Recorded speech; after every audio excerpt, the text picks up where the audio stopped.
Good morning, y'all. It's 7:37 a.m. I have a report time of 8:40, and so I'm finishing up getting ready so I can head to the airport. I have a 4-day trip coming up, so I have 5 legs today. I'm on a 200, so I'm going to be the only flight attendant on the aircraft. Fun. I did this last week, and when I did it last week, it was for the first time, and so I wasn't really sure how I would like being on the 200, but honestly, it's not bad. So when I got it again this week, I was like, all right. I will have 4 days on the 200.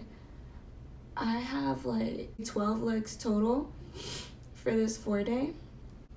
So I'm gonna finish getting ready and then go down for breakfast. I did all my packing last night. I tried to, if I'm leaving like before 9, because I try to get as much sleep as possible, I will usually do all my packing last night. So the only things I still had out was like my bunny slippers, of course, my laptops, and just like stuff I'll need for today.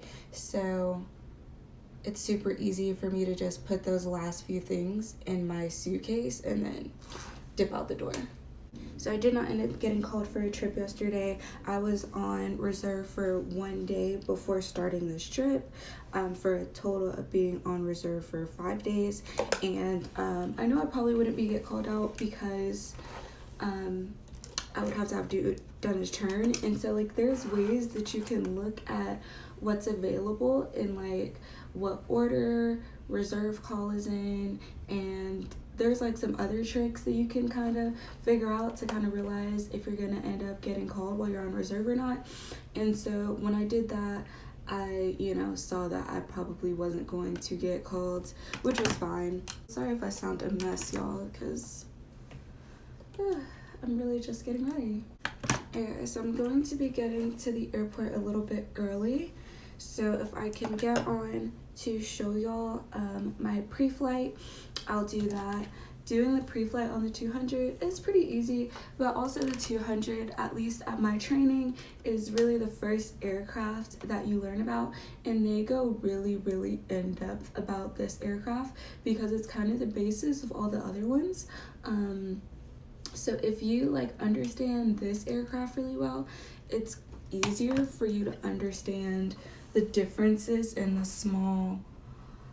similarities between it and the other aircrafts, and that's kind of how they teach it to you as well. And I think that actually is beneficial because I know that aircraft really well now. Like, it doesn't scare me. Initially, before I really started learning about it, the idea of being the only flight attendant on a plane, I was like, that sounds like a no-go.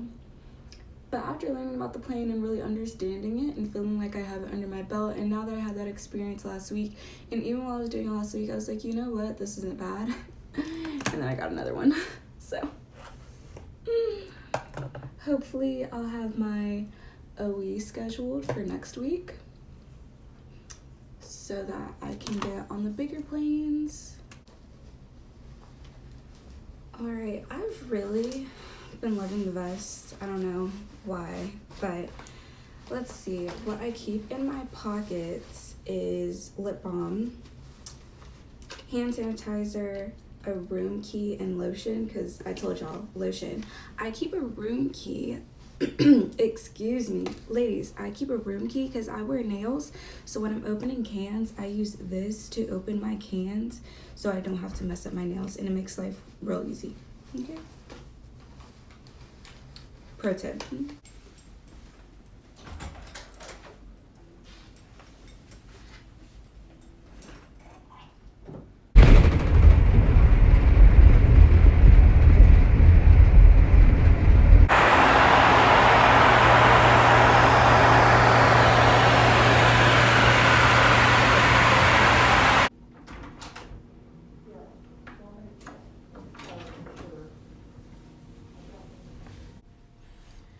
Okay, 5 legs is kind of exhausting, but it was all right actually. That's the longest. That's the most legs I've ever done in one day.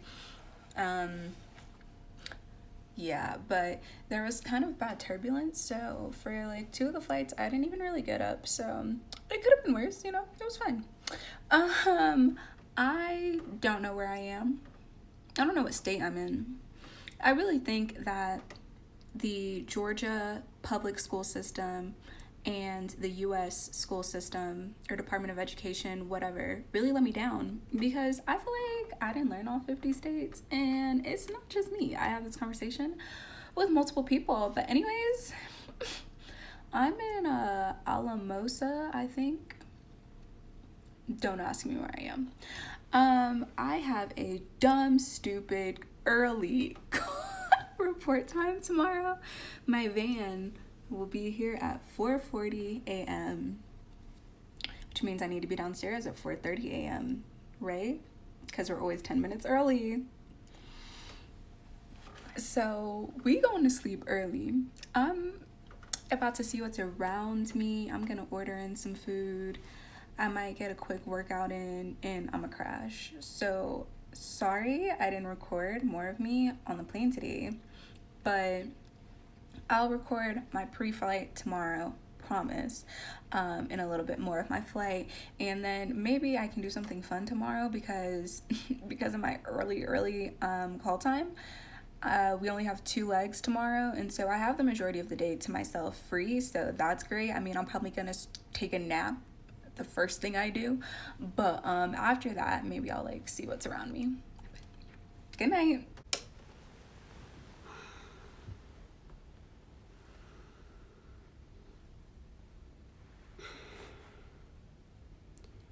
It is 4:10 a.m.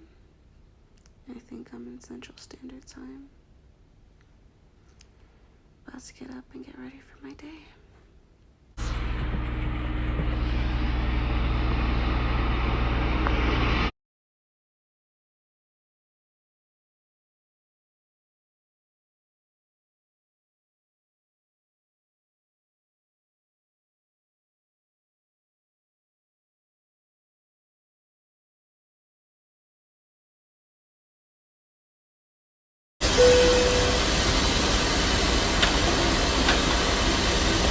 Good morning.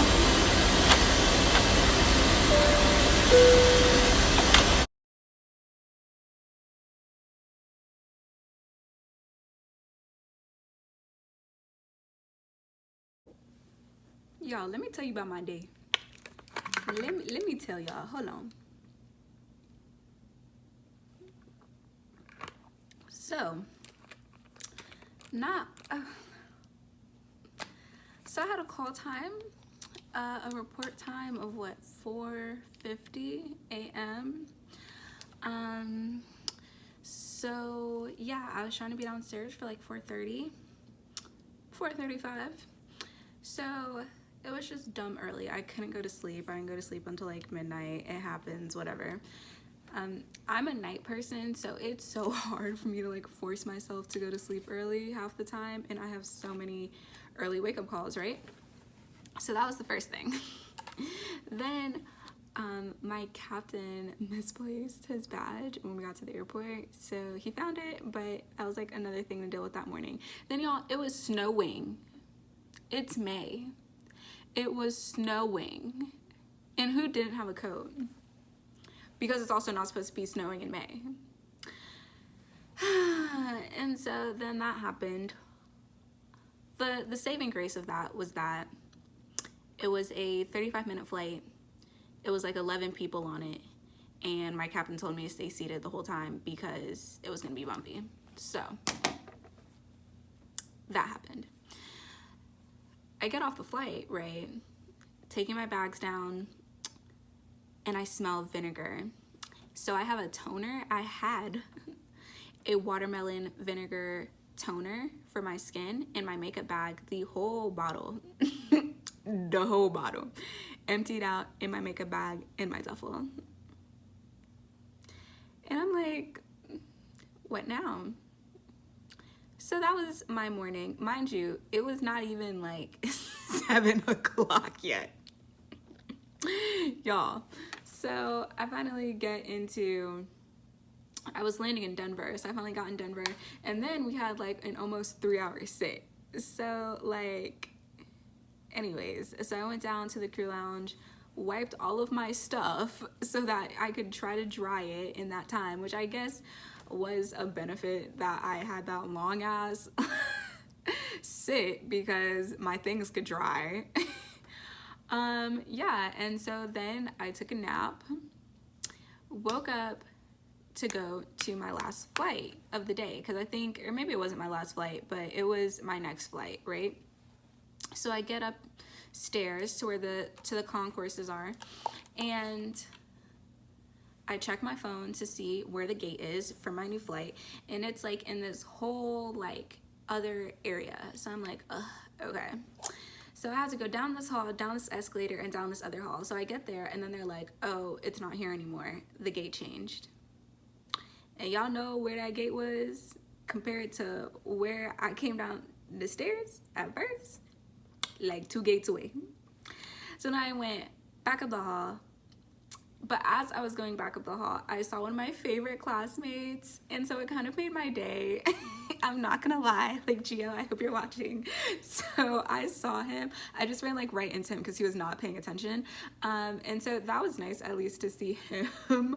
That kind of made my day a little better. And then went up the hall, up the escalator, up the other hall. And I don't know what it is about Denver's airport, if it's the construction or what, but they have this thing about putting multiple gates at one gate. And I don't get it, because then the employees have to do all this much more work, and that, we're gonna say that was grammatically correct, to make sure that passengers get on the right plane, because people are going like outside to actually get on the planes, and like people be getting on the wrong plane because there's not like proper signage and stuff. Anyways, I will forever love Atlanta Airport, because you cannot tell me that you don't know exactly where to go in the Atlanta Airport, because the signage is amazing. Anyways, so it's like 4 gates and 1 gate. So then I go in there, then there's stairs. I'm like, why would y'all put stairs in the airport? What sense does that make? There's also an elevator, but like, if you know people have suitcases, and mind you, it's 4 gates. It's 4 gates having to deal with this. So it's like, why would y'all do that? Anyways, so I finally get on the aircraft. You know, I do my pre-flight. The other good thing that ended up happening was another SkyWest flight attendant ended up coming up on the flight, and she got the whole crew cheese danishes from Starbucks, and I'm like, oh, that's so sweet. You did not have to do that. And she was so sweet for that. Guys, that made my day. Like, I'm gonna do something really, really sweet for the next crew, like whose plane I'm flying on, because she did that. It was so sweet, and it made my day, because I was like, that's literally my favorite thing from Starbucks. I'm really a Dunkin' person over Starbucks. We can argue about it any day, but if I get a pastry from there, it's the cheese Danish. So yeah, my passengers were good. Honestly, I don't really have problems with my passengers. Mind you, I'm still new into this, but they do as I say, and they act right. So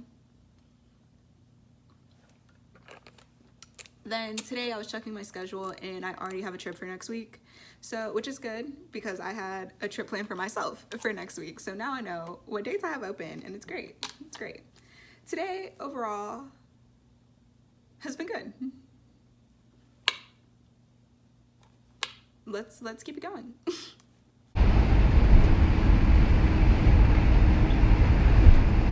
Dead right now.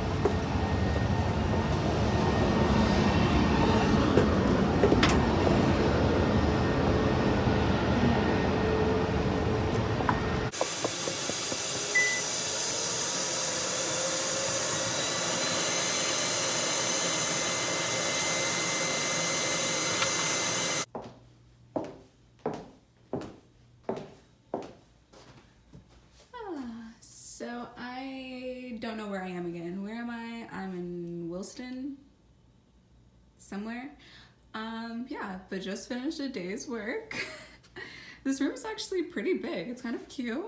Full kitchen. Like, And I'm going to get out of this, probably send some emails, take a shower, and then I'm gonna go out to dinner with my crew later.